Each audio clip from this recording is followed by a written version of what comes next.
প্রয়াত আরাফাত রহমান কোকোর মৃত্যুবার্ষিকী উপলক্ষে পূর্ব লন্ডনের ব্রিকলেন মসজিদে দোয়া মাহফিলে অংশ নিয়ে মা খালেদা জিয়া কোকো সহ গণতন্ত্র আন্দোলনের সকল আত্মত্যাগীদের জন্য দোয়া চাইলেন বিএনপির ভারপ্রাপ্ত চেয়ারম্যান তারেক রহমান। আমার ছোট ভাই আরাফাত রহমান কোকো তার 10ম মৃত্যুবার্ষিকী উপলক্ষে যুক্তরাজ্য বিএনপি মিলাদ মাহফিলের আয়োজন করেছেন।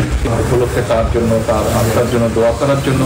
তারেক রহমান বলেন, আমার মা দেশনেত্রী খালেদা জিয়া চিকিৎসার জন্য লন্ডনে এসেছেন। আপনারা সবাই আমার মায়ের জন্য দোয়া করবেন, আমার ভাইয়ের জন্য প্রাণ খুলে দোয়া করবেন।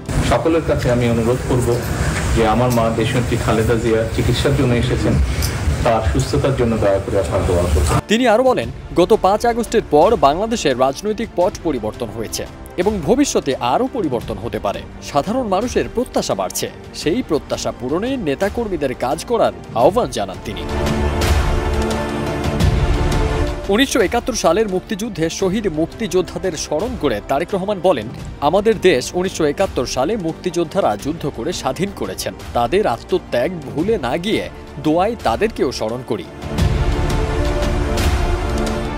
দোয়া মাহফিল অনুষ্ঠানে আরও উপস্থিত ছিলেন যুক্তরাজ্য বিএনপির সভাপতি ও চেয়ারপারসনের উপদেষ্টা এম এ মালিক ও সাধারণ সম্পাদক কয়সর এম আহমেদ, বিএনপির স্থায়ী কমিটির সদস্য ডক্টর AZM জাহিদ হোসেন। ফারদিন সানি, দেশ রূপান্তর।